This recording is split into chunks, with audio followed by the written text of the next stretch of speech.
Hey everybody, Bookening just around the river bend, but first, just a quick note. Obviously, here at the Bookening, we love our patrons. We love everyone who supports our show. We love everyone who listens to our show. But we love everyone who supports our show, no matter at what amount. However, I did want to let you know, because I think some people at patreon.com/the Bookening, our lovely patrons, were disappointed last year that they did not have the opportunity or the time to become a t-shirt level member before we ordered the t-shirts. They saw the t-shirts and they thought, oh, it would have been cool to get one of those. I wish I had been supporting at the $25 level, which is what gets you a shirt over at patreon.com/the Bookening. And so I wanted to let people know that we are here in the next couple of weeks probably going to order a run of this year's shirts, which have the lovely Bookening slogan, "It's Thought Christmas, y'all," printed on them. This is a slogan that is very near and dear to my heart. It reminds us that if your thoughts, if your mind, if your mental sector is a Christmas tree, then more than one ornament, more than one thought ornament can go on that tree. You don't just have to think one thing about any given topic. You can pile those ornaments on, and some of them can be colorful and some of them can be contradictory, and you can think more than one thing about any given topic. So like, for example, with C.S. Lewis, one thought Christmas tree ornament might say, C.S. Lewis had some really wonky theology. And another thought Christmas ornament might say, C.S. Lewis was a genius with a lot of wisdom and insight into the nature of men and women. You can have both those ornaments hanging off of your thought Christmas tree. It's all one tree, and there's two ornaments, and they don't contradict each other. You can have both of them there because it's Thought Christmas, y'all. I think that's a wonderful slogan. I think it's a wonderful thing to remember. I think it's a wonderful t-shirt, which you can get this year if you sign up soon at patreon.com/the Bookening for the $25 a month level. I understand not everybody can do that, and we appreciate whatever you can do. People have been so generous with us. I just wanted people to know that the t-shirts were going to be ordered soon so that nobody who might want to do that, who might want to bump up to that level, would be disappointed if the shirts had already gone out for this year, because we only generally do one run of these shirts a year.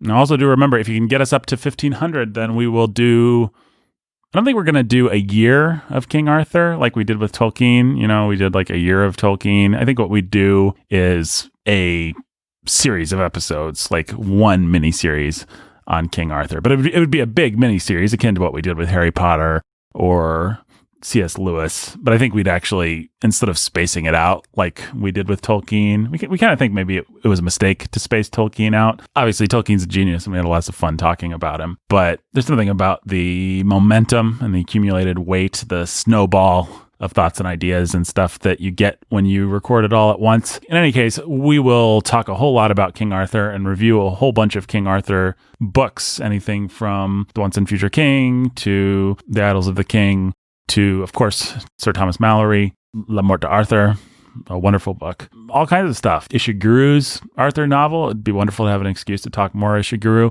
So get us up to 1,500 soon so that we can do that at patreon.com/the Bookening. Maybe a good excuse for you to bump up to 25 if you want to get in on that t-shirt. You need to do that soon. But thank you for all the ways that all of you support us. It's so awesome. We are so blessed. Our fans are awesome. Thank you. Love you. Nathan out. Here comes the show. Coming up next, the Bookening reads Shakespeare.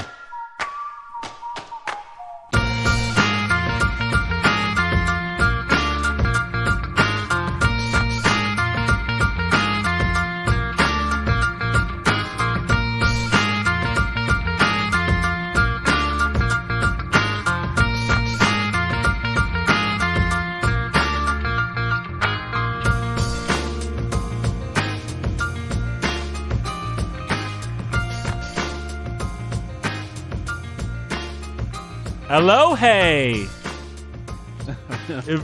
Everyone, a Elcom way. Te. Thay. Bookening Bay.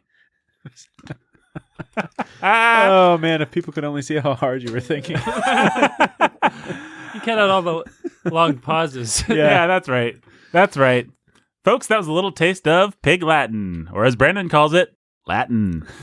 Oh. Nathan, you're funny. I am funny. Hey, welcome to the Bookening. My name is Nathan. I'm your humble and obedient host. That's Brandon over there. He's your scholar who's a baller of reading. Hey. And there's Jake. He's the pastor who's a master of books. Hi, Jake. He's the scholar who's a baller of books, actually. What did I say? Yeah, I always get that wrong. You got it wrong, Nathan. I got it wrong. Yep. Take two. All right. Elohe and a... Nope, I'm not going to do it again. It was wonderful enough the first time. Folks, welcome to the Bookening. My name is Nathan. I am your humble and obedient host. That's Brandon. He is the scholar who's a baller of reading. That's Jake. He is the pastor who's a master of lots of stuff, really, but reading is one of his many talents. Quick, name another Jake talent, Brandon. Baseball. Quick, name another Jake talent, Jake. Sorry. I don't have any other talents. Oh, Jake. Name one, Nathan. He's just being self-deprecating. He's got all kinds of challenges. Yeah. Standing straight. Get his hands to stop shaking. Where's the whiskey? Listen, folks, we're talking about Shakespeare. Yes. Old Barty Bard. Listen, folks, we're talking about old Billy S. himself, Shakespeare. And we are talking about the Hollow Crown, the War of the Roses. It is the second set of Hollow Crown things, the second season, the second series, as they call it, across the pond. And it adapts a bunch of Shakespeare plays. Which ones does it adapt, Jake? Henry VI parts 1, 2, and 3, and Richard III. Yep. And it really condenses the heck out of Henry VI part 1 because that play sucks. That's my hot take. True or false, Brandon? I think it might be right, Nathan. I think that might be true. It's got a handful of good scenes and a whole bunch of weird bad scenes, and a lot of people think Shakespeare co-authored it. Yes. Or I even read today that some people conjecture that Henry VI part... Oh, man. Why can't I say that without lisping? Henry VI part 2 and 3 were actually originally an awesome popular duo of plays that people loved, and then Shakespeare went George Lucas style and wrote a crappy sequel that nobody liked. Yeah. That Henry VI part 1 is actually the Phantom Menace of its time. That would make sense. Or maybe the Attack of the Clones, because Phantom Menace is actually pretty good. As we know, Attack of the Clones is the true bummer of the trilogy. There we go. There we go. Anyway, what's going to happen today is, maybe we'll talk about the plays, but what's really going to happen is Brandon's going to tell us about the War of the Roses. Lead us through the history of the kings of England. Oh, I thought you were going to tell us about the Michael Douglas, Kathleen Turner movie by Danny DeVito. Yes, War of the Roses. Let's talk about that. They both die at the end. They do, don't they? I think they do, yeah. It's been a long time since I've seen that movie. I've seen it on TV like when I was 6 or something like that. I think they're just both lying there saying how much they hate each other, right? Yeah. In their destroyed house. Yeah, something like that. Well, that's depressing. Yeah. You know what's not depressing? The history of the kings of England. Man after my own heart. Transition. So, Brandon, tell us about... Basically, today, Brandon's going to tell us about the War of Roses. War of the Roses. We're going to talk about that. Maybe we'll have some time to talk about the plays, too, but we definitely want to get some context on the old W of the R. And you guys can help color this in some. But I do have a crazy sheet of paper here in front of me that shows the history all the way from William the Conqueror up to the War of the Roses. Now, Brandon, you made this sheet of paper yourself. I'm wondering why you didn't just find a sheet of paper that already did this on the internet and print it out. Nathan, that's a good question. That's not how Brandon works. That's not how I work. Brendan puts in the time. Yeah, and Jake is eating Mike and Ike's. I'm not going to try and edit that out. So it helps me. I'm not going to apologize for it either. Those look really good. They're Mike and Ike's. Do you want some? Can I talk and eat a Mike and Ike? Probably Yeah, not. sure. Sure, why not? You know what? You guys are going to be helping me anyways, right? Is this kind of it's that kind of podcast? This is just relaxed. It's a relaxed fit I episode. need some sugar if I'm going to make it through tonight. So. Oh, sugar. Do, do, do, do, do, do. We've only got to make this 50 minutes long, right? Yeah, something like that. Again, how long have we been going? How long have we been going? Like 2 minutes. No, longer than that, right? Not that much. Let's do some more banter then. Okay. Jake, what on earth possessed you to get 1.8 pounds of Mike and Ike's? Well, I was really hungry, and I was walking through Menards, and there they were, and they called to me, And I've been regretting it ever since. And maybe I'm just going to power through and get it all done tonight so I don't have to think about it ever again. Both Mike and Ike called you, huh?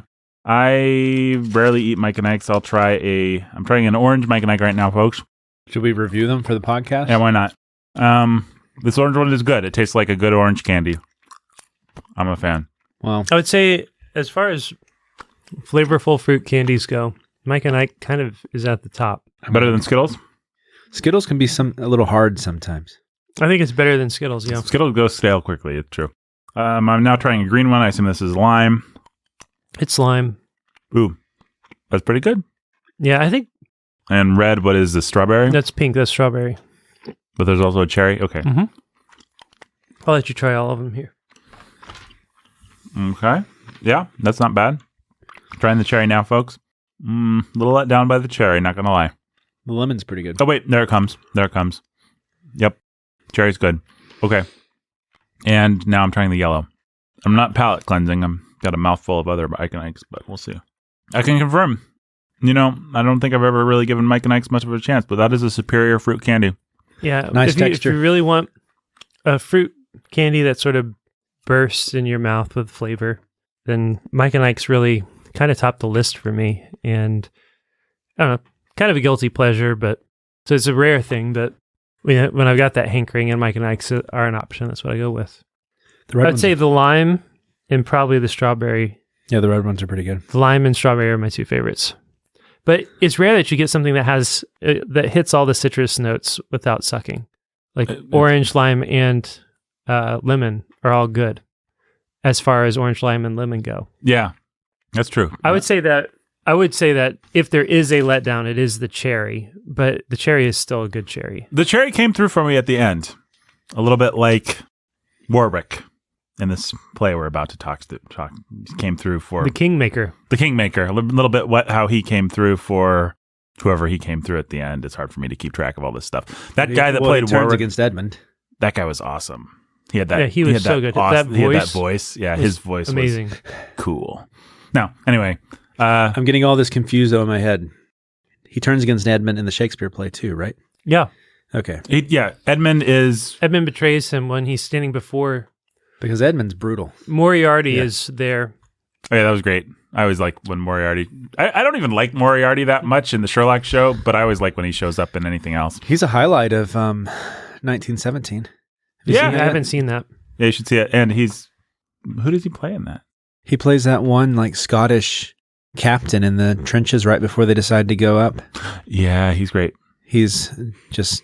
Andrew Scott. He's a good actor. Yeah, he's really good. And brutal. He's funny. He's just a good actor. So yeah, he's the King of France or whatever, the Dauphin or whatever. Yeah. Dauphin. Right, that. The Dolphin. The Dolphin. Yeah, People don't know that there's actually... Flipper. He's a dolphin. Yeah, Andrew Scott. He's such a good actor. Yeah. So yeah, he's all the way there to get the daughter's hand in marriage, and then he gets message that Edward is wedded an English widow and made a fool of him in the court of the French, and then and there he says, well, you've disgraced me and I'm done with you. That was a nice 1-2 punch of scenes in the thing. The scene where Edward seduces the lady is a pretty great Shakespeare seduction banter scene, and then that just makes you go, ugh. And then the scene where the dolphin finds out he's been betrayed is a pretty great scene. By Shamu. Yeah. Never trust Flipper. Yeah. Never trust Flipper. That's right. There's a t-shirt. Never trust Flipper.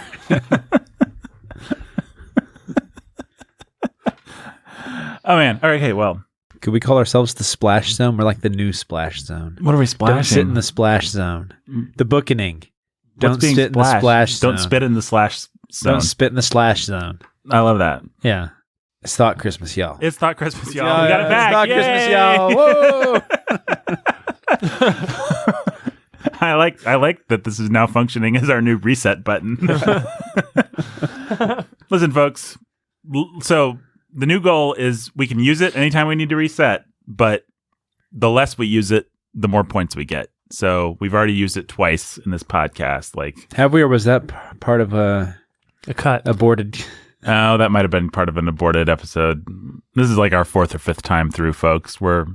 He's being modest. It's like our 8th time through. One for each Henry. Yeah.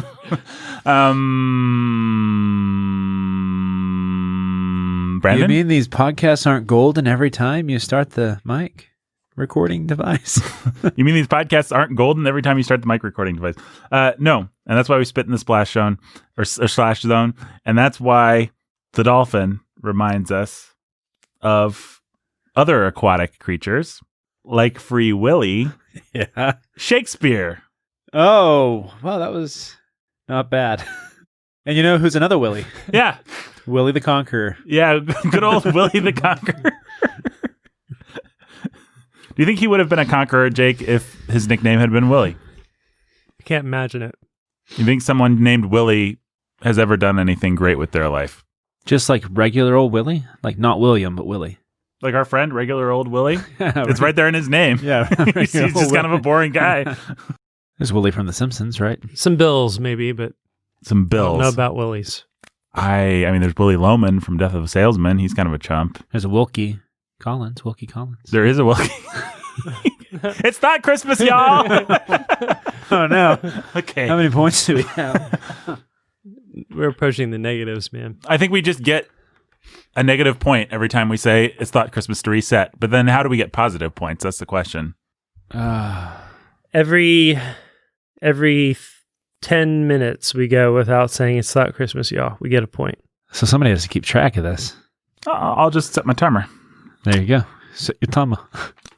Did I say it with an accent? I don't know. It sounded a little bit weird. I'll just sit.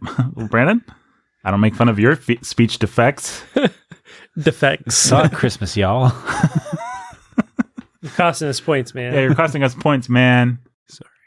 All right, Brandon, tell us about the War of Roses, jerk.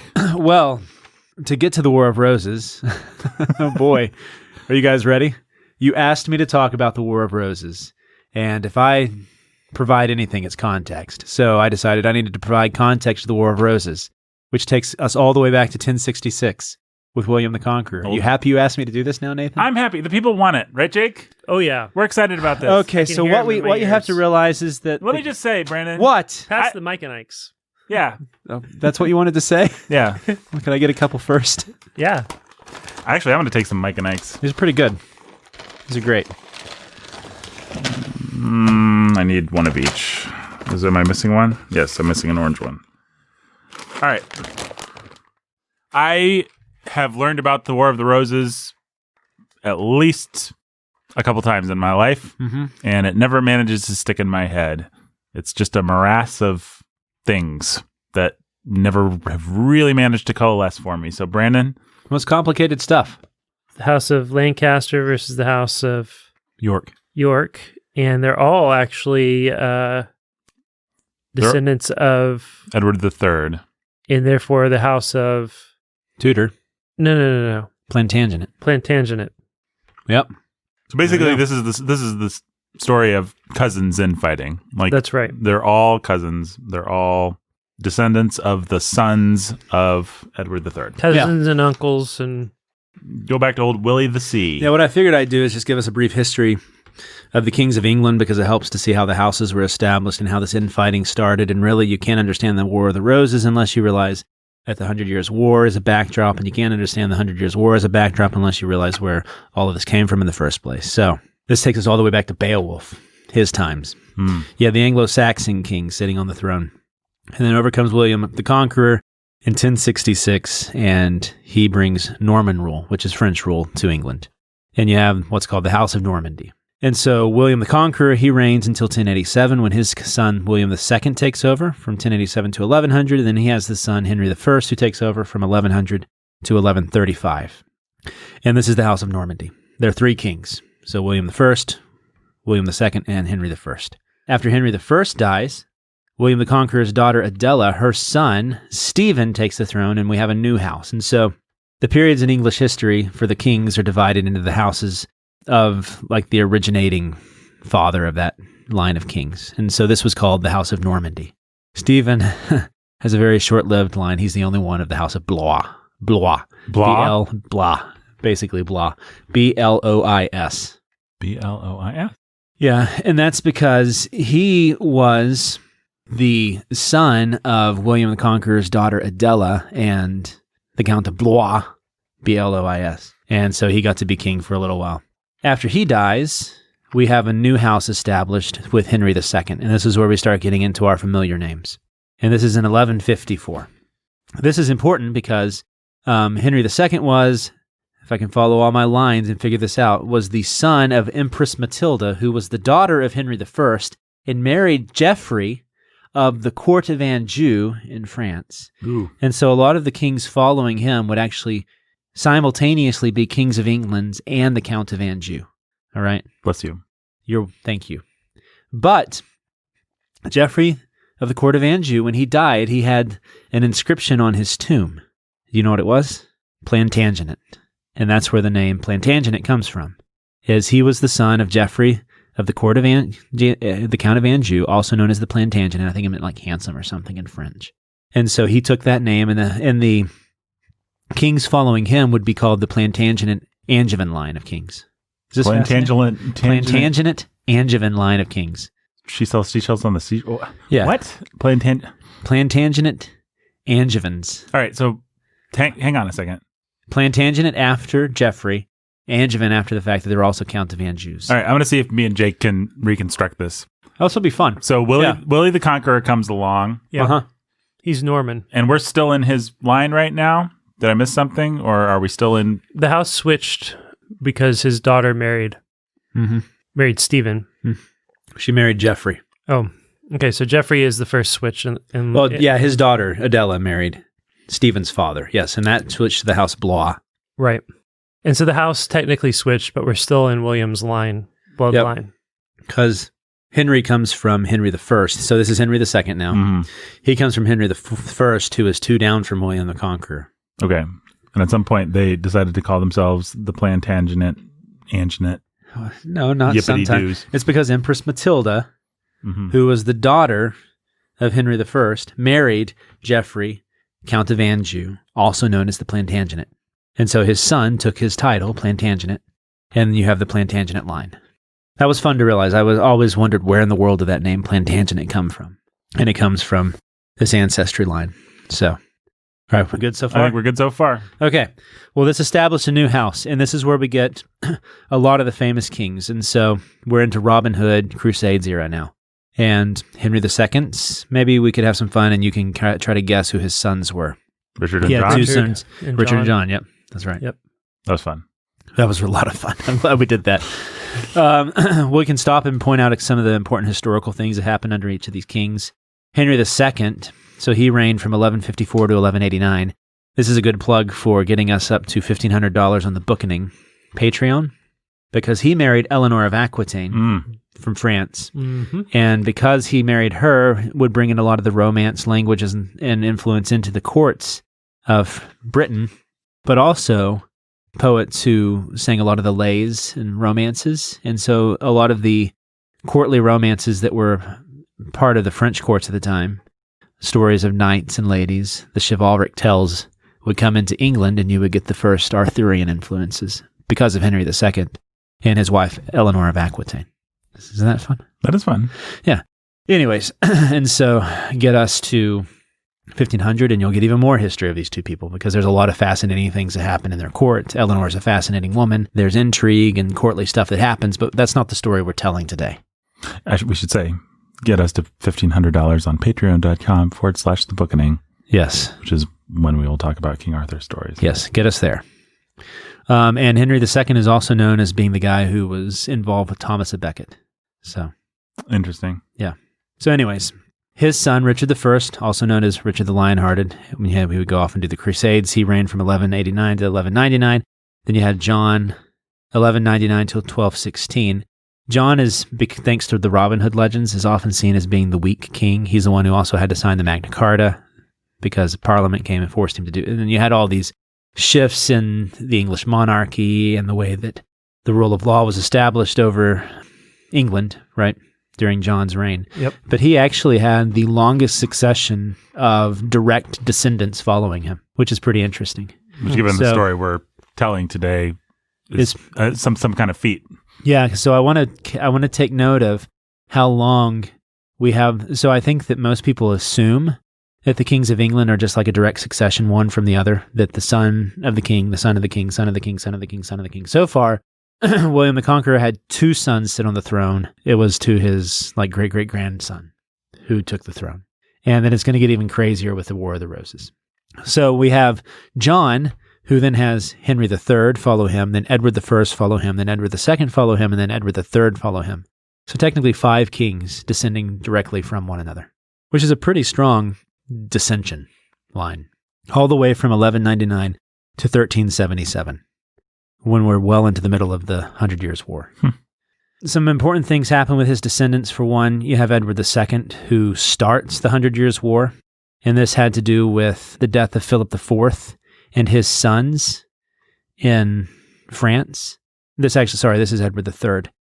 His mother was Isabella of France. And because his mother was Isabella of France, after Philip IV and his sons both died, Edward III decided, well, you know what? I guess I have as strong a claim to the throne of France as anybody else. And so he decided to try and go and take it, and thus started the 100 Years' War. And it sometimes also called the Edwardian War. And this would last for, guess how many years? But you can't guess. What do you think, Jake? 42. No, longer. 9,000? No, longer than both of those. Longer than 9,000. Shorter than both of those, sorry. I give up. It's kind of in the name, guys. It's One. several hundred. Is it 1? 100. Oh. You guys get it now? The 100 Years' War. I don't get it. Yeah. Yeah, I don't get it. I mean, it's kind of complicated. History's tough, guys. History is tough. So is math. Yep. Math is hard, too, yeah. Math. This is a literature podcast, Brandon. Yeah. I We know. don't do math here. Yeah. We don't do math. We hate math. We do hate math. And everybody who Practice it. practices No. Our only real enemies are the philosophers. Mm-hmm. They want to kick us out of the city, man. They do. Are those really our only enemies? Just because we're poets, they want to kick us out. We all like poetry. We're all poets here. Yeah. And they want to kick us out of the city. I'm just trying to think of who our other enemies are. I think we've got more. Madeline Lingle. Yeah, that's a hard one to say. Madeline Lingle. Let's keep going. So anyways, this gets us dead into the center of the Edwards. And this will also be the end of the Plantagenet Argivan line, the direct Plantagenet line. What's going to happen, well, we're getting close to it, is, have you guys ever heard of Edward the Black Prince? Mm-hmm. He was a very significant figure during the 100 Years' War. Well, he was off in France fighting the 100 Years' War. Guess what happened? Got himself killed. But he was supposed to be the direct successor. He was supposed to be Edward IV. When you're dead, you can't become king. What? Yeah. There's a t-shirt. When you're dead, you can't become king. When you're dead, you can't become king. So since he's got himself killed, his son had to take the throne. And guess who his son was? Took the throne at 10 years old. And this gets us up to Shakespeare. Richard II? Richard II, that's right. And this gets us into 1377. Just a couple other things. One, there had been one other great revolt during this period as well, which will play into where you had a revolt between the people and the aristocracy, against the aristocracy. This will play a role later on with the Lancasters and the Yorks, because there are some political underlying tensions there as well. And the other thing, just because it kind of mirrors what's going on right now, guess what else was happening during the 100 Years' War? Black Lives Matter. No, but it does have to do with black. The Black Plague. Yeah, the Black Plague. Black Plague. One of the worst outbreaks of the Black Plague was happening during the 1300s. So not only did you have tumultuous war because the King of England decided that he should have the throne of France as well, but the Black Plague was taking place. So a couple things here I wanted to show. For one, I wanted to go all the way back to William the Conqueror to show how tumultuous from the beginning being king was and keeping your bloodline secure was, because we're already almost through two bloodlines, and we're not that far into the King of England's. And the second thing I wanted to do was show how France played a role, and claims to France played a role, because this would be influential in Henry V, right? This is what Henry V is about. It's a 100 Years' War play. Edward III, we got to go back to this guy, because he had some other sons too. And do you know their names? John Jacob. John of Gaunt. John of Gaunt. Singleheimer Schmidt. And Edward of Langley. Yeah. Edmund of Langley, sorry. I can't read my own handwriting. And what he decided to do was he decided to establish cadet houses beneath the House of Plantagenet. Hmm. And to John of Gaunt, he gave the house name Duke of Lancaster. And to the House of Edmund of Langley, he gave the name the Duke of York.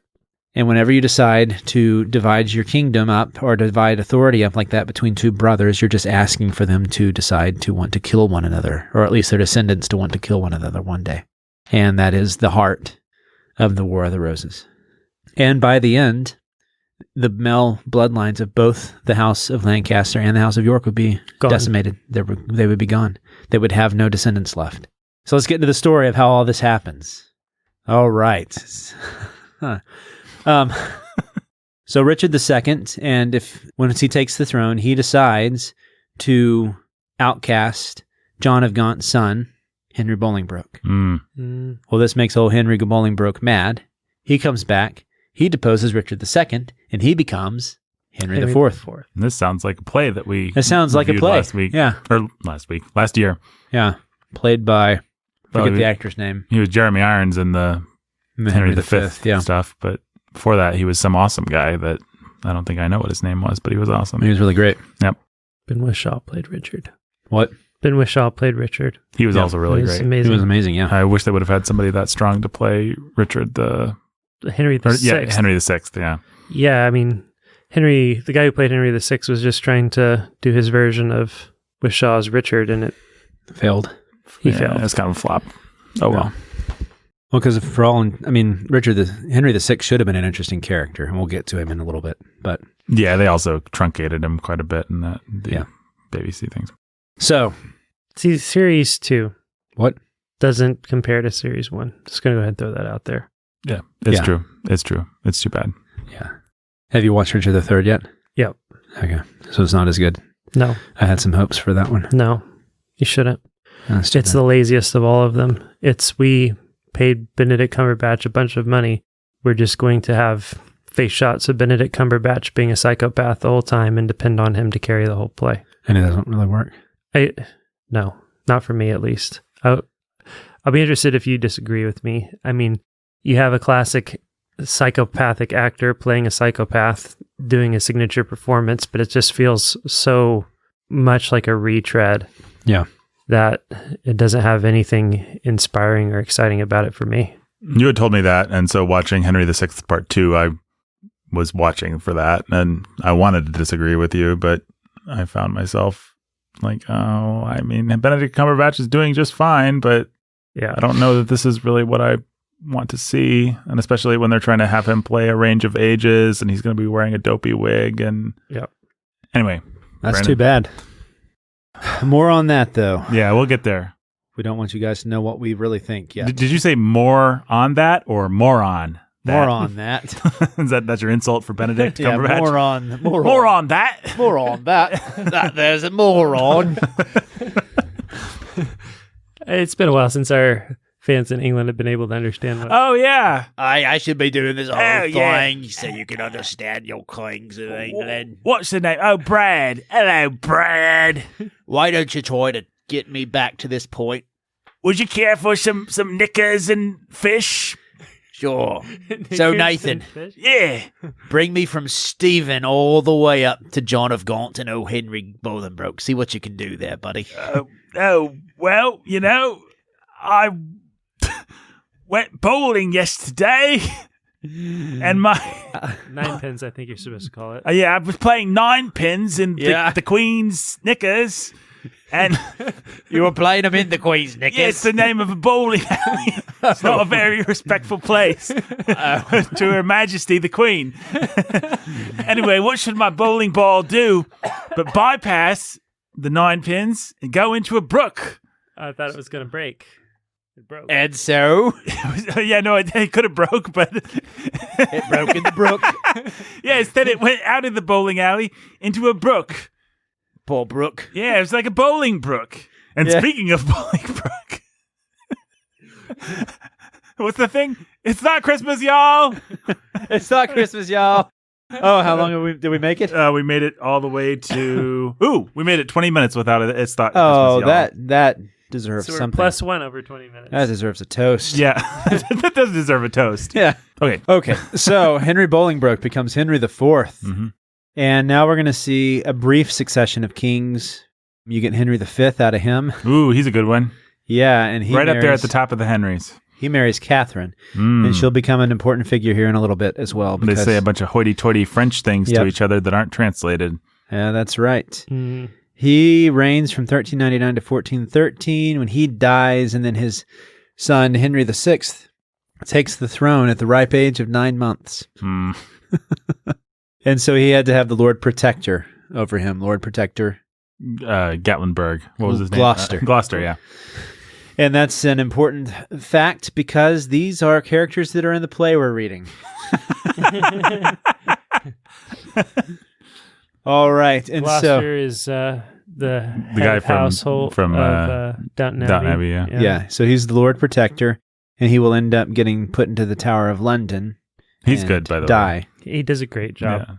Yeah. Some think he died of a heart attack, but most think he died of a heart attack. I Yeah. did air quotes Yeah, there and dropped your pen. and dropped my pen, Mm-hmm. meaning he was probably poisoned. So Henry VI reigns from 1422 to 1461, and then from 1470 to 1471. Or maybe it's 1464, I think, actually. No, it's 1461. All right. All of this We're being... gonna get it right. We're gonna get a 1-star review. Yeah, I'm Get one of those gonna dates. verify this. Hang on, people. Yeah, I want to make sure Let's my just say handwriting. we all watched this thing that the BBC did, which is really truncated and really collapses the time frames on this, so it makes it feel like Makes it feel much shorter. much shorter than it actually was. So you can cut us a little slack, folks. So it's convoluted. He technically reigned from up until about 1453 when the War of the Roses started. Then it was so conflicted with him getting defeated and then him not being defeated and his getting freed for a little while. He was finally completely deposed in 1461. So it's like 1453 to 1461 is this really cloudy period. Well, like who's on the throne? Who knows? Edward IV will take the throne in 1461. Reign up to 1470. And then for 6 months, Henry comes back. And then he gets deposed again and dies of a heart attack in the Tower of London. Mm. And probably was murdered Lot of actually that by going Edward around. IV. So, yeah, most think that he was murdered by Edward IV.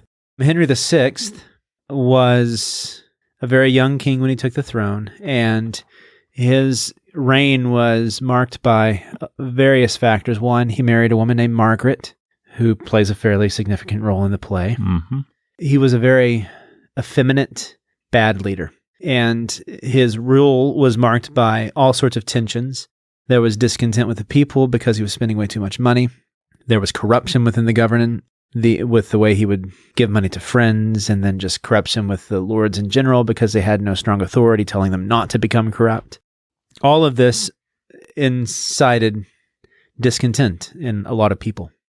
And so people began to look, okay, where can we find someone to come and challenge this king because he doesn't need to be king anymore? To make matters worse, he also had mental... He was crazy. Yeah. He was crazy. So the king that most people compare him to would be George III. He had legitimate mental issues. He was insane. And this would make it for periods of time where he just could not rule. And so what ended up happening is he had friends, especially this guy named the Duke of Somerset, who Margaret was, kind of ran things behind the scene as well. In fact, she was the one who really fought for him in the War of the Roses. She would watch for any signs of insurrection within the courts, and she would have those people carted off to the Tower of London. And so she was a strong figure in this time as well, very similar to Catherine the Great in Russian history. This was just rife for turmoil. There were people who were beginning to rise to the top of the court who other people didn't quite like as much. And so this really escalated into the first instance of the War of the Roses, is when this guy named Richard the Duke of York, who was related to, do you know who? Edmund of Langley of York, right? He was like the great-grandson of Edward III. And this was their claim to the throne. And so he had been in Ireland for a while because he had been basically told to leave, while Somerset and these other men became very prominent in the court. And so he comes back with some other men, and they go to the king, and they tell him, you need to get rid of these guys, right? And at first, Richard VI was going to listen to them and actually do it. Henry Henry VI. VI. Henry VI, sorry. Henry VI was going to listen. He was going to do it. But of course, Margaret gets involved, and it escalates and it escalates, and it becomes what we know as the War of the Roses. These boys, the Henrys, they were descendants of John of Gaunt, so this made them of the House of Lancaster, right? These are sub-houses of the House of Plantagenet. We're still technically in the houses of Plantagenet, but they're from the House of Lancaster. So now what happens is Edmund of Langley's descendants, Richard, comes and he says, no, well, we have just as much of a legitimate claim to the throne. Henry VI, you're letting these corruptions enter your court. Your wife's basically running things. She's letting these guys come in and take advantage of you. We want you to get rid of them so that we can establish a more secure rule over England. They refuse, and so then you have the War of the Roses explode. So there's quite a bit of back and forth, struggles and fights, and then finally, at the Battle of Taunton, Henry's defeated by Richard. And this is in 1461. They don't capture Henry, though. He's able to escape with Margaret. And so, but from 1461 to 1470, Edward IV is on the throne. Now, Edward IV is an interesting, a little backtrack then. Richard the York during these battles, so about 1453 to about 1461, you had all these battles back and forths. So Henry, with the help of like Somerset and some of his men, would be winning a little bit. They had some victories. Then Warwick on Edward's side would be winning. Warwick was more of a genteel fighter. Finally, Edward would come, and he would also fight. And the forces that he led were known for being pretty brutal. Whenever they would win a battle, there would be massacres of the common people, and also they would cut off the heads of any nobles that they had captured. So Edward was not known as being a very nice guy. And this was Richard of York's son. Richard of York dies in the middle of these fights, so that his claim passes to Edward. And that's how Edward becomes the rightful successor to become Edward IV. They finally defeat, like I said, at the Battle of Taunton, they defeat Henry, who has to flee for a while. And for a time, there is some peace, but then Edward IV is pretty brutal with some of his policies, and Warwick becomes discontent and actually turns on Edward IV and helps Henry come back and reestablish his position. And this is all shown in the play as well. Mm-hmm. Can I color in here a little bit? Yeah. Just a couple things people should remember.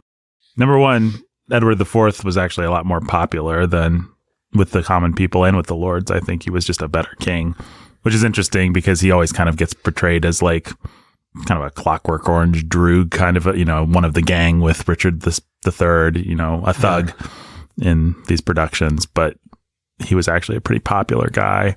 People didn't like.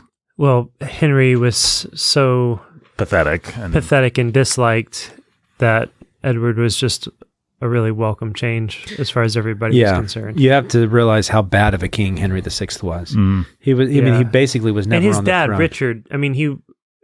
Edward was borrowing a lot from capital from his dad. Yep. In the eyes of the people, at least. Mm-hmm. Yeah. So Edward actually enters the war fairly late, and he comes and he helps to reestablish some peace in London before he sets back up with.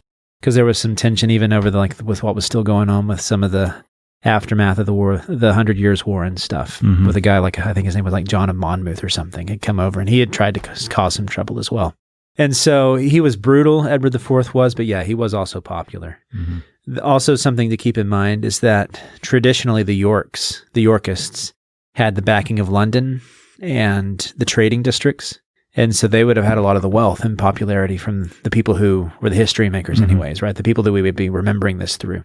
The Lancasters were actually fairly popular traditionally with more of the rural areas of London. Interesting.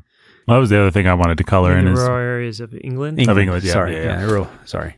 People should also understand that I think maybe before I had researched any of this, I just assumed you have the king, and the king has lots of power and thousands of guys, and then you have everybody else and they're just podunk. But actually their armies would have been just as good. Like the lords, the power was pretty evenly divided between these lords. And there's a battle that Henry VI goes into where he has 2,000 guys or something like that. It's not like you have the king with this monolithic might behind him. The king's only as powerful as he is able to unite the lords and their own fiefs and their own armies. Mm-hmm. Yeah, and that's why you can get these challenges to the throne. And those challenges can be really scary and really legitimate. And come from people that are better armed, that have more people, actually. Yeah, you have to be careful that you're sweetening the pot in all the right places, and you have people who are willing to go to war for you, or else, you know. It's like Warwick. I think he came from what was called so there are actually 4 houses involved with this. Mm-hmm. You have the House of York, the House of Lancaster, the House of Neville, which I think was Warwick's. And you also have, and now we're about to get the latecomer to the game, the House of Beaufort. And are we ready to introduce this character? Do you have anything you wanted to add so far? Nope, that was it. Well, okay. So we have, and we're going to get to the House of Beaufort here in just a minute. So we're getting close to the end of the War of the Roses. Edward IV is conquered. Oh, hey, I've got a question. Yeah. Why is it called the War of the Roses, Brandon? Well, because the emblems that they would wear, that would be a red and a white rose. One of the houses had a red rose and the other house had a white rose. Why did they do that? No one knows. Yeah. No one actually knows. But Shakespeare wrote a heck of a scene about it. He did. Yeah. He made it up. The one good scene in whatever it is. It's actually, I mean, it's become like one of those symbols. It's an emblematic part of these wars. But as to why, it's probably one of them decided to be one of them probably wore a red rose at some point, and then the others decided, okay, fine, we'll wear white roses. Yeah. So we'll show you. But they were emblems of the houses. Part of what I've been trying to establish here is, one, how important these houses are, two, how tenuous the relationships are between the houses, how short-lived they are, and also one reason I brought in the beginnings of the 100-Year War was I wanted to show how tenuous the claims to thrones could be. Because, there were legitimate heirs of Philip IV in France who could have claimed the throne. But Edward III just decided, hey, I have just as much. I have a claim to it. I should be able to fight for it, right? And that's Henry V would also then take up that and say, yeah, sure. We have a right to fight for it, right? Yeah, maybe we're not as directly related to the bloodline as you guys are, but why not? My great-great-grandmother was Isabella. I should have a claim to the French throne. This will be important in just a minute when we get to the House of Beaufort, because it's a pretty funny story. But it's where we get the House of Tudor. So, what else would you expect than a funny backstory to a house called the House of Tudor? Are you 12? I'm laughing already. Jake is just cracking up there. Okay, but we're not quite done with the Edwards yet. Edward IV, finally, he has his household secure.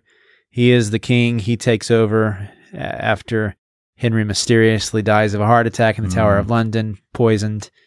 Well, guess what? After he dies, he'll get his comeuppance because his 2 children, his son, Edward V, would very briefly hold the throne before he himself, along with his younger brother Richard, would both be killed in the Tower of London by Edward's brother, Richard III.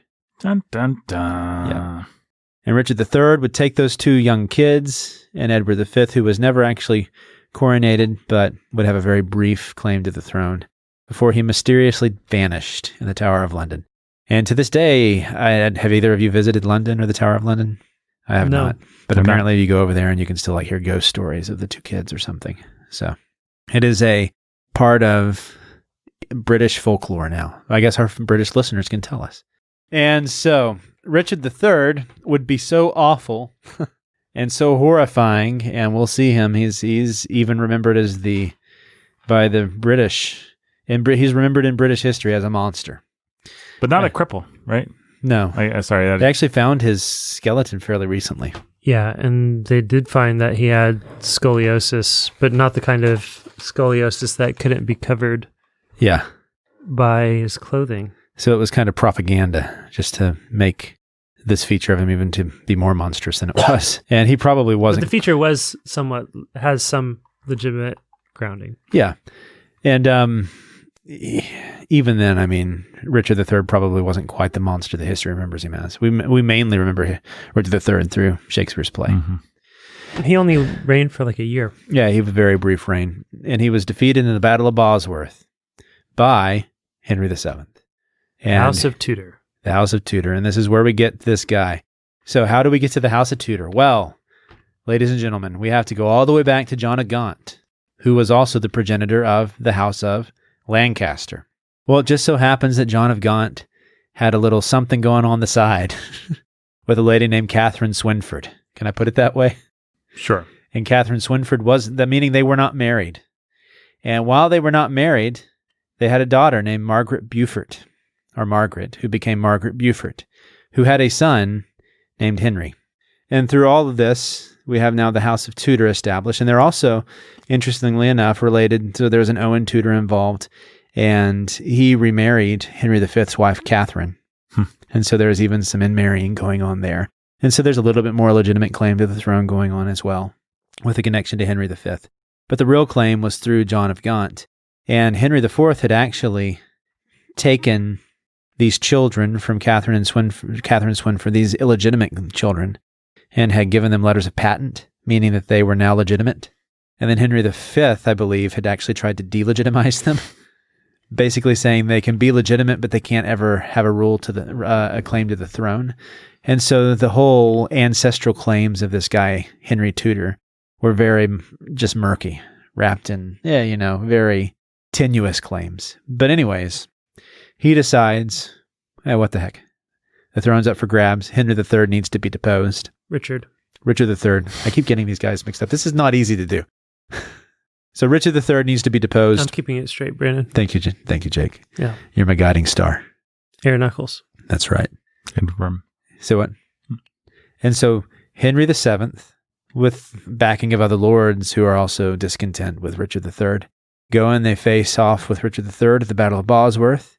They depose Richard III, and you have the House of Tudor established. He's killed in battle, right? Yeah. He's not just deposed. No, he's not deposed. Yeah, he has the crown lopped off his head, literally. And Henry VII takes it.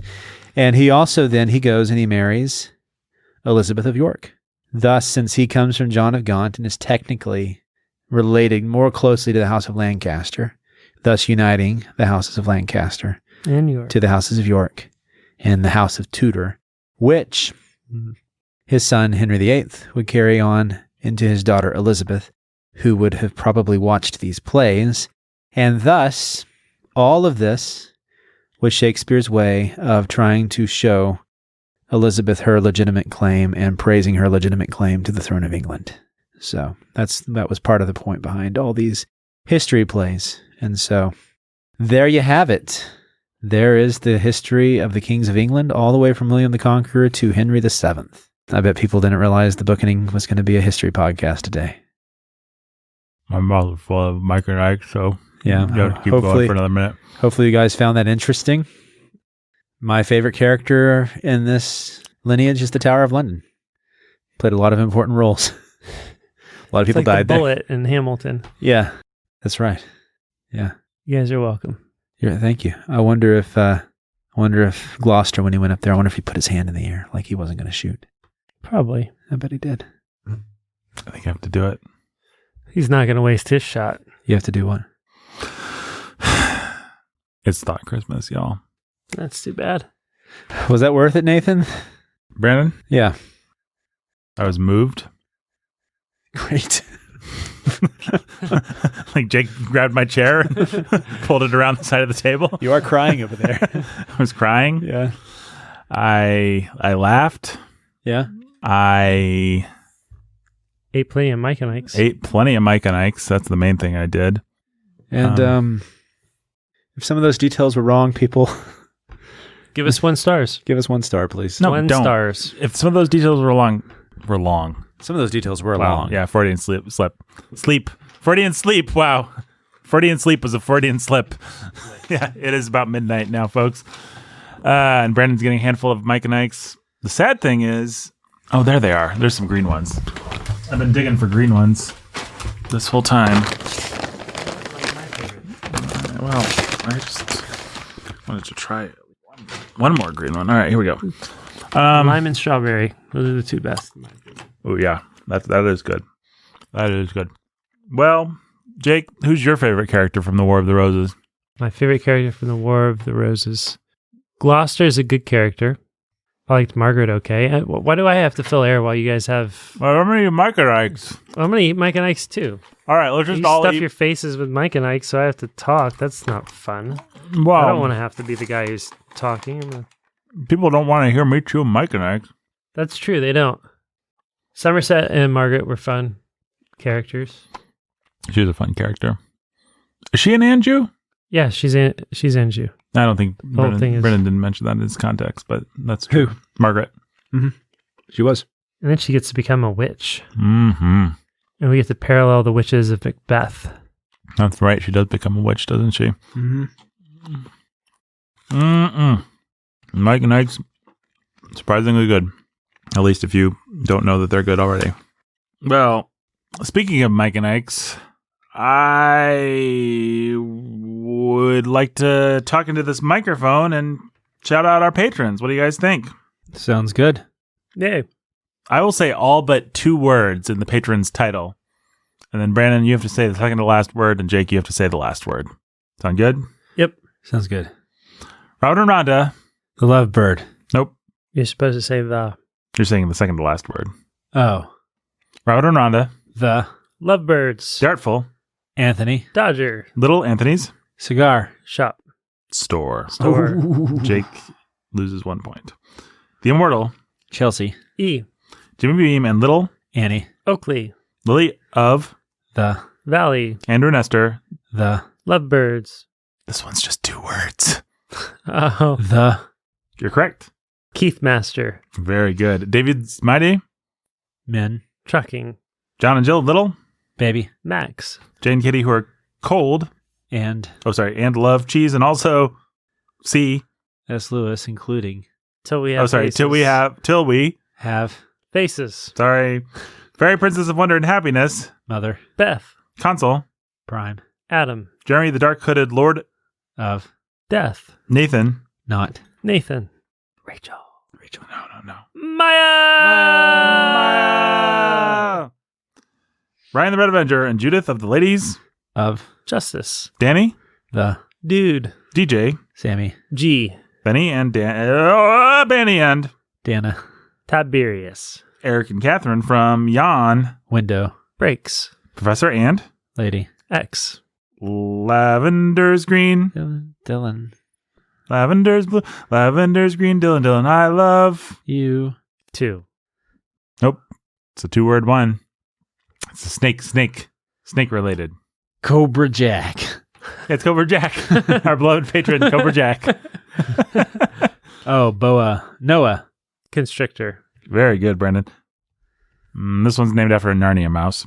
Mira. Mara Cheap. The Fair and Fragrant. You can get a point back, Jake, if you can start it. Made in Chloe. Oh, come on. Okay, we're back to 0-0. Anthony, who is... Hey, he's had another negative in there. Oh, has he? Okay, so Yeah. Brandon's down a point. And Hey, Yeah. win. Just a minute ago you did. Nathan didn't remember. well, But it's true. Yeah. The tape won't lie, man. The tape won't lie, Tape Brandon. won't lie. I demand that the referees go and view Our it. listeners know. Our listeners know. It's Thought Christmas, y'all. I just reset it. Okay. The score is 0-0. Whoa. Anthony, let's see. That's not fair. Fine. Jake has 20 points and Brandon's fat. Yay. Easy there, Nathan. Wasn't that funny when I said pig Latin and then I said, or as Brandon calls it, Latin? I'm not sure that's on this. Oh, is that not on this one? I don't know. I think that'll survive. I have a feeling, given that I edit these things, that bit of amazing wit will survive. Did I say Anthony was cold and hates life, liberty, and the pursuit? And the pursuit? Of Cheese. Jiu-Jitsu Jeffrey the... Texas. Ranger. Rachel. Leopard. Tank. Thomas. Midnight. Ninja. Ellen. Yes, you're on the right track. Congetta. Queen Congetta. Queen Congetta. Re- Oh, Ooh, no. hey. Jake's Points? up a point. All right. Thanks. Return of The Jedediah. Jay of Rack. and Ruin. Timothy the Writer. at Down. Eric and Kate the Camp Kings, who are warm, and love Bees. Maddie. Maddie. Maddie. Mattman. Sweet. Jamie. Sunshine. Tyler, the keeper of... Eternal darkness. And Laura, the keeper of... Eternal light. Very good. Cold. I Still. stole points there, right? Yeah. Jake has A 20 million. points and Brandon's even fatter. Yay. I'm just kidding, Brandon. You're regular fat. Jacqueline, the... Librarian. Ooh, Jake, you're about to lose a point. Barbarian? That's correct. No, I was questioning the librarian part of it. No, that is also correct. John Bombadillo And Tanil. Bomb Diggity. and Captain Tennille. His. Mate. This one's just 2 words. It's an instrument that this guy plays. Saxophone, Alex. Very good. And I'll be... Oh, I got 1,000 points for that, Nathan. Come on. Shut High up. five me. Shut up. I'm not going to high five you. Okay, Brandon's actually picking up my hand. Yeah. Constitutes 1,000 points, Brandon. a lawsuit, probably. Okay, I will be very impressed if you guys can name the next one because he just joined us recently and you guys haven't had a lot of time to absorb it. I'll just tell you what his real name is. His name is Eli, but can you name Eli's patron name? Eli. Eli the. He's kind of in Book starring Denzel Washington. No, but he is kind of in the sci-fi fantasy lineage of style of patron names. Eli the Word for red? Crimson Avenger. That's very close, but Scarlet. yes, Brandon, good job. Pimpernel. Very close. They seek him there. They seek him. The Scarlet Wizard. They seek him here. They seek him there. They seek that elusive pimpernel everywhere. That's from Scarlet Sorcerer. The Scarlet Wizard. The Scarlet Wanderer. Scarlet Wanderer is really close. So I need a synonym for Wanderer. Scarlet. Whoever thinks of the synonym Scarlet first. Pilgrim. Yep. Oh! Do I win? Yeah. I win, Jake. I win. Yeah. Never You has should be so proud of a yourself. person been more excited about something that's less worth it. Okay, guys, we're done. Thank you for your context, Brandon. I thought it was neat. Thanks. Oh, man, I'm sorry. That was a condescending adjective to use. I meant it well, but it came Well, I out. hope you liked it. You're making a whole episode out of it, Nathan. Yeah. No, I liked it. I liked the Mike and Ike's. I liked the context. The Mike and Ike's might have been better than the context. No. Guys, the context What? was good. Listener, if you don't like the context, if you don't like this context, then you can take a long walk on the sticks. Yeah. Brendan's my friend, and he does good context. I'm Burnham Woods. He is Burnham Woods. And we'll burn them down. Yeah. Till Burnham Woods reach Dunsinane. Yeah. We're burning down Burnham Woods. Dunce down, babe. and we're burning Bunsen. We're burning Burnham Woods. It's not Christmas, y'all.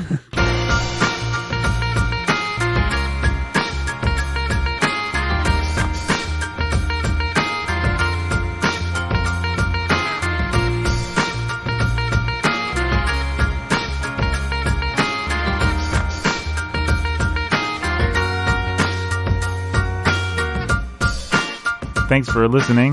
Thanks for joining us for the credits. Thanks for listening through the little music cue and still being here. And just to prove that we value your time, Brandon is now going to tell you something really neat. Because Brandon's going first.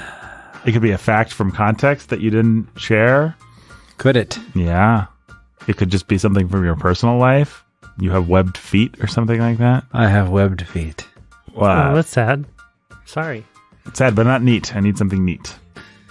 I have webbed Just fingers. a piece of trivia that you know. A piece of trivia, Nathan. You don't put a man on the spot like this. I do, but I do. There are catacombs that you can go and tour in Indianapolis. Folks, I'd like to apologize. Oh, that's cool. Where's the catacombs in Indianapolis and why? I don't know why they're there. The catacombs in Evansville are this underground tunnel from the old courthouse building to the old jail. I think it's something similar in Indianapolis, yeah. It's And like it's so under you could Market go Square. from the jail directly to the courthouse without having to expose criminals who might run or be mobbed or lynched. You know, you go through the catacombs. And It's full of rats it's creepy. and water. And if you go all the way to the end of the catacombs, there's a knight buried. And if you take the etching off of it, it'll tell you where to find the Holy Grail. Oh, yeah. You remember when we were down there and Is the water flammable? the rats swarmed Yep. and I had to carry you over my shoulder? I do. You were so scared of then- them? That was and very then you scary. could just come out of the sewer drain. No problem. It was all right there for anybody to find who worked in the sewers. Then we got in but- that boat fight. Yeah, that was back when Jake was a member of the Order of the Cruciform Store. He ripped his shirt open. He ripped his and shirt had that open and- Crucifix Yeah, on his chest. prove it. Had to prove it by my tattoo. Yeah. Yeah. Oh, by the way, people, we want a tattoo. We want a Bookening tattoo. Right. Sneak into our house at night, bring your tattoo gun, and Give us give us one.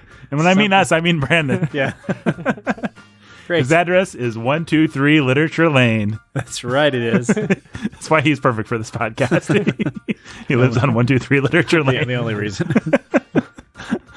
Oh, brother. We have fun on the Bookening. Some nights. Some nights. No, I like the context. Don't be self-deprecating, Brandon. Me and Jake will deprecate you. Deprecate Brandon. Suck. Yeah. Thanks. You know what doesn't suck is supporting our podcast at patreon.com/the Bookening. Jake, why might they want to do that? There was an Easter egg in this episode for people back there. And Yeah, that's a good point. Did the Easter egg make it in? I missed the Easter egg, actually. the Easter egg definitely made it in. It did. And you don't even know what it was unless you are part of our family of friends and supporters at patreon.com/the Bookening. So you get behind the scenes videos and you get lots of cool stuff depending on, the level that you buy. You get your donor shout outs, you get your annual t-shirt at $25 a month. And I think the best value of the bunch is the $50 level where you get the shout out, you get all the behind the scenes content, you get an annual t-shirt, and you get every book that we do well in advance with plenty of time to read it, personalized and signed by the three of us. That's absolutely right. So you get a new book every month coming to your door quality, and we pick the best quality copies that we can find. We don't No Dover editions us. we don't actually make a whole lot of money because we're committed to giving good copies of books. So it's a good value. Today, sign up for $100 and you can make us read a book. Yeah, you can pick a book. We actually are doing Dune for that very reason this year. Mm-hmm. Yeah. Here we are. I'm enjoying it. Brandon's really excited about it. I read 4 Dune books. That's how much I liked it. And spoiler alert, the quality level does not hold up after the first one. 2, I would say. Okay. But anyway, Neil Gaiman in his introduction says he only read the first 2. the first 2, as I believe Neil Gaiman notes and lots of people have noted, kind of function as one book. The second book feels like just the natural conclusion of the first book. But those other books after that, yeah, they're fun, but Anyway, this is not a Dune podcast. This is actually just the credits section of The Dune Cast. the Dune cast. Are we going to start at the Dune cast? Yeah, let's start. Let's start it. Go to the Indiana or the Michigan. Where do they have the dunes? The Indiana Dunes. I was there today. Yeah? You're all the way up there today? Yeah. Holy cow, man. And you survived? And I survived. And gave us a great context on the War of the Roses. That's how great Brandon is. That's pretty amazing. He travels to that's the like dunes. that's 8 hours in the car that he spent today, at least. It was a long day. Yeah. Well, the longer we keep this credits going, the longer you don't get to go home and snuggle up with your wife and go to bed. So, Let's just keep going. how you doing, Brandon? I'm doing great. I like Brandon's context. I think, to quote a Shakespeare line, the lady doth protest it too much. It sounds like I don't like Brandon's context because I've said it so many times. But actually, the lady doth protest exactly the right amount because I do like it. So if you think I don't, then you're just not as smart as Hamlet was. Yeah. You're just not as smart as Hamlet was. Yep. Hey, it's Thought Christmas, y'all. It's not Christmas, y'all. It's not Christmas. Y'all.